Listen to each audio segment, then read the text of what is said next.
makna sabar dalam Al-Quran itu habsun nafsi, menahan diri. Ketika terjadi sesuatu yang tidak diinginkan, tidak sesuai ekspektasi, tidak sesuai harapan, semakin tinggi harapan, semakin tinggi kekecewaan, maka dibutuhkan semakin tinggi kesabaran. Maka yang diperlukan adalah habsun nafs, menahan diri. Bergejolak dia di dalam. Seperti air yang mendidih dan siap meledak. Ledakannya itu akan keluar menjadi sebuah kemarahan. Bisa jadi dia akan meninju, memukul, menendang, menyepak, menanduk, menarik. Jadi sebelum dia berubah menjadi action, yang pertama kali dilakukan adalah habsun nafs, menahan. Jika orang sudah mulai diam, tidak lagi tertahan, dari mulai mata, kemudian lidah, kemudian tangan, kaki, kepala, nah, itu adalah actionnya. Jadi sabar itu adalah langkah awal pertamanya itu. Habsun nafs, menahan diri. Itu pembahasan ketiga. Yang keempat, sabar itu puasa. Makanya sum syahras sabri, berpuasa engkau bulan sabar. Bulan sabar itu maksudnya bulan puasa. Jadi ketika saya berpuasa berarti saya sedang sabar. Sabar tidak makan, sabar tidak minum, sabar tidak ngomong bohong, sabar. Nah, jadi mana sabar di dalam Al-Quran itu, pembahasan keempat adalah puasa. Kemudian yang kelima, sabar itu al-jur'ah, keberanian. Jadi orang yang berani itu disebut dengan sabar. Kok enggak matching, enggak ketemu. Sabar kan lain. Orang kalau sudah dia sampai pada level sabar, bisa dia menahan dirinya, nanti dia akan menjadi berani.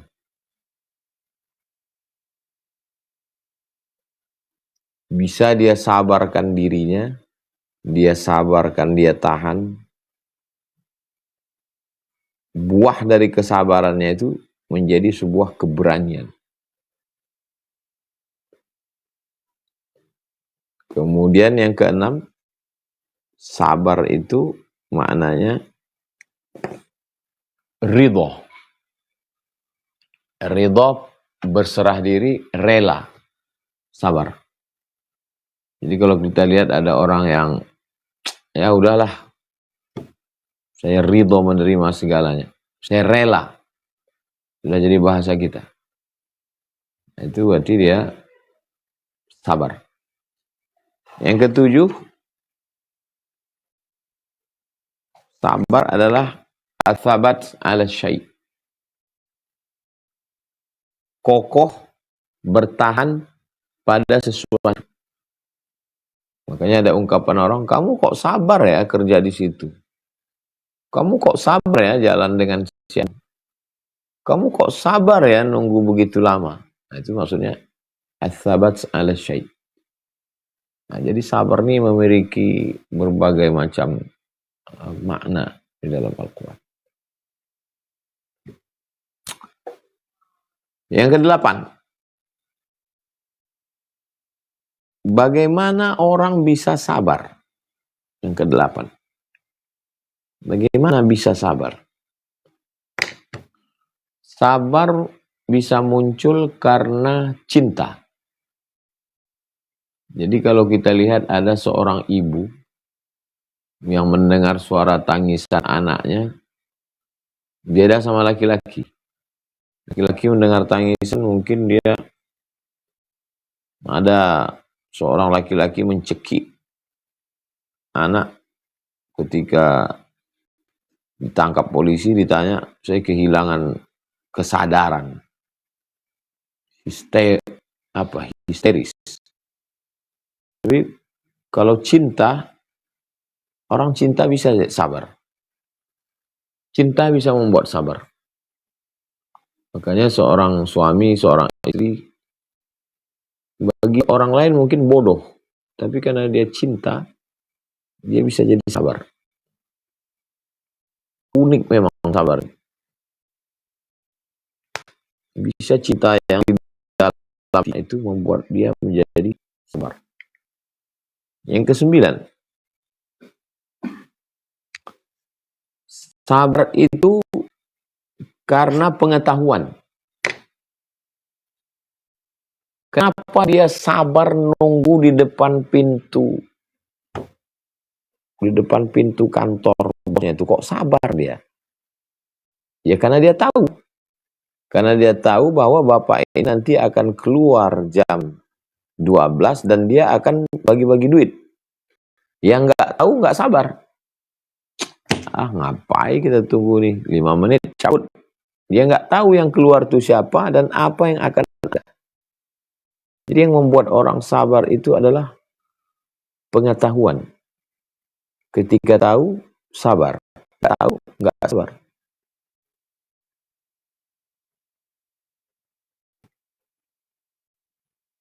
Yang ke-10,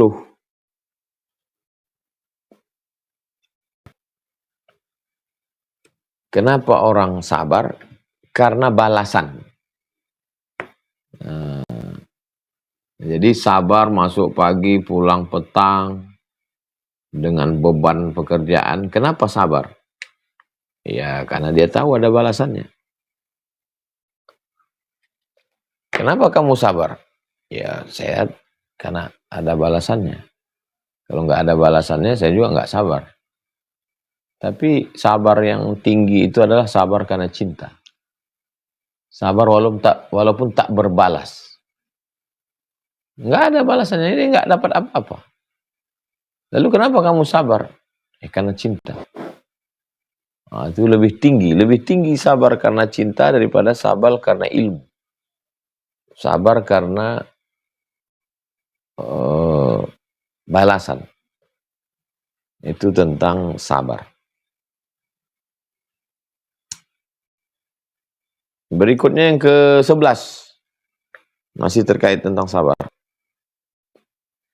Apa balasan bagi orang yang sampai pada level sabar? Innama yuwaffas sabiruna ajrahum bighairi hisab. Orang yang sabar itu balasannya bighairi hisab, nggak bisa dihitung. Sekarang 1000, juta, miliar, triliun, dan seterusnya. Sabar itu nggak ada hitungannya. Nggak bisa dihitung, nggak bisa dikira. Makna lain balasan sabar bighairi hisab adalah nggak bisa diduga.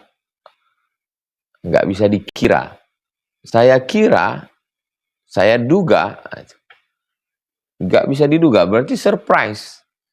Allah mau kasih kita surprise, maka dengan cara dia bagi sesuatu yang membuat kita sabar. Ketika kita sabar, kita mendapatkan bighairi hisab. Ini 11 poin tentang sabar. Sekarang kita pindah ke yang berikutnya, syukur. Saya bagi 2.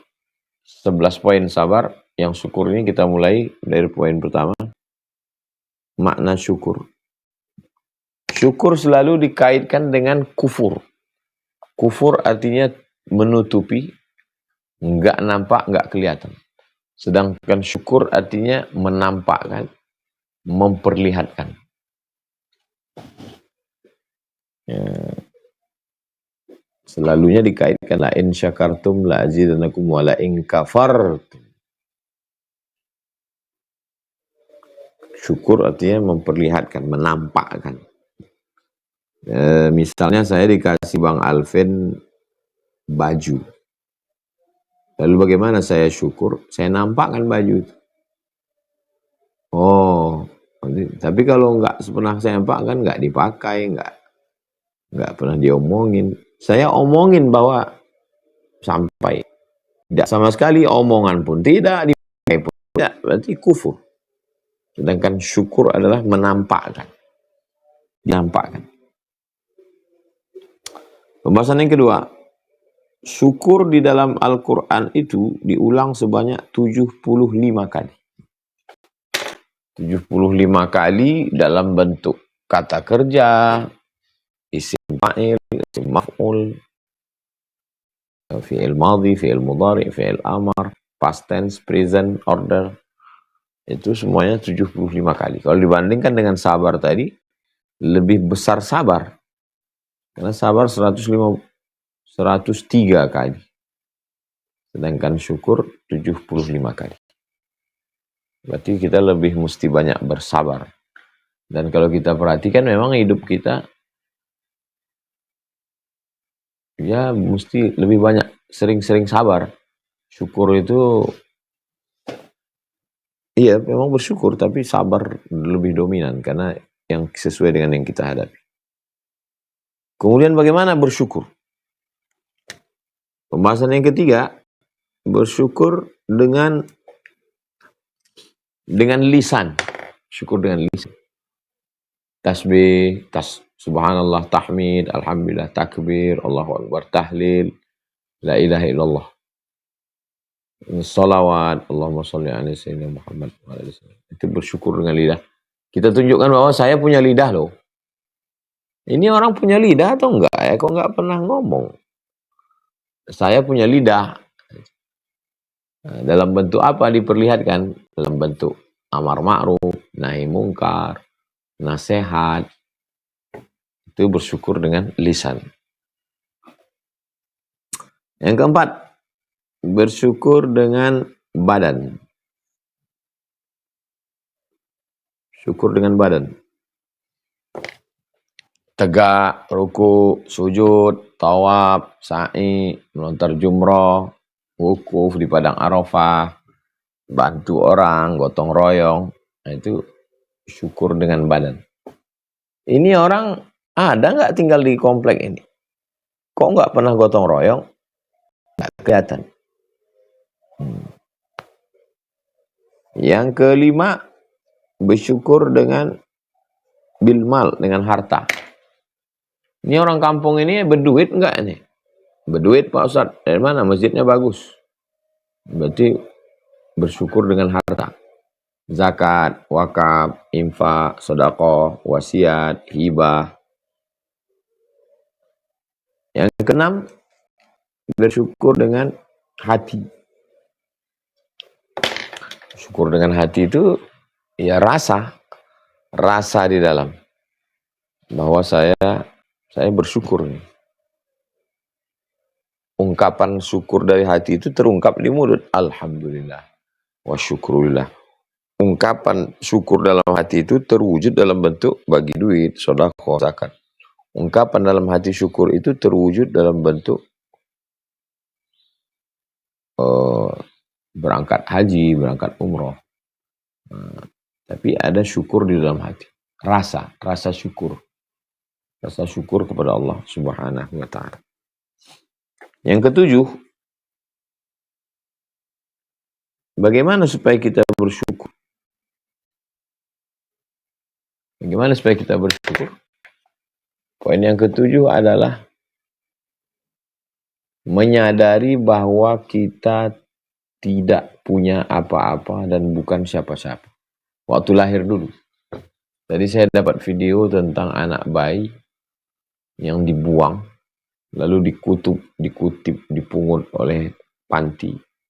Dan panti meletakkan anak-anak. Lalu komen, inilah bayi yang tidak punya ayah, tidak punya ibu, tidak punya saudara. Coba kita diposisikan di situ. Sekarang kita bersyukur sekali. Syukur punya ayah, syukur punya ibu. Walaupun mungkin sudah meninggal dunia, bersyukur punya keluarga, bersyukur. Lalu bagaimana dengan anak yang dibuang itu? Dia tidak punya ayah, tidak punya ibu, tidak punya saudara. Dia bersyukur, dia masih diselamatkan orang. Bagaimana dengan yang mati di comberan, yang dibuang di toilet, na'udzubillah. Yang dikerubungi lalat, dimakan tikus. Na'udzubillah. Dia masih hidup, ya syukur. Alhamdulillah. Jadi kalau kita selalu menyadarkan diri,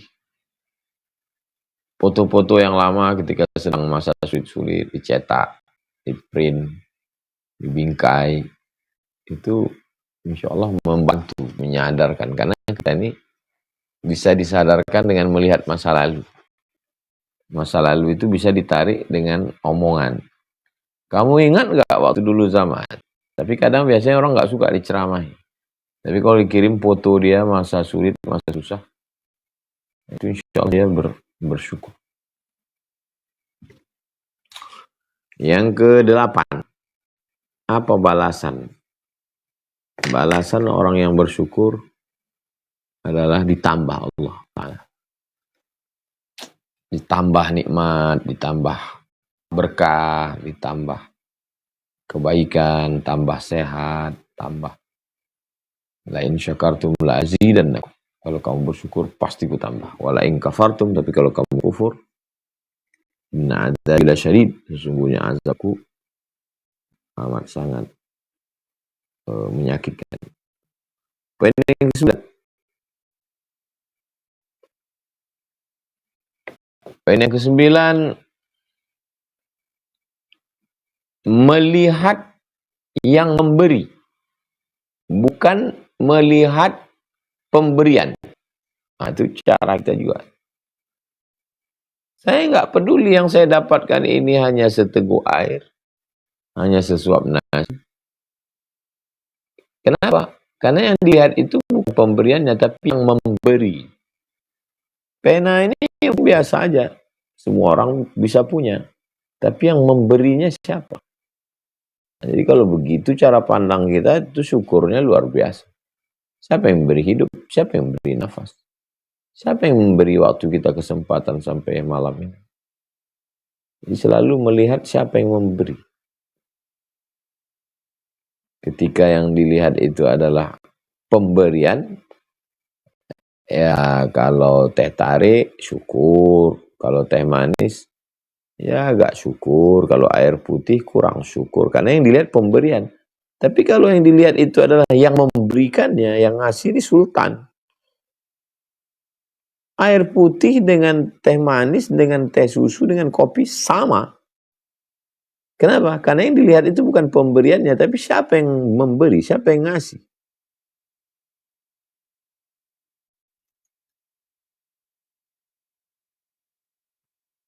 Sepuluh.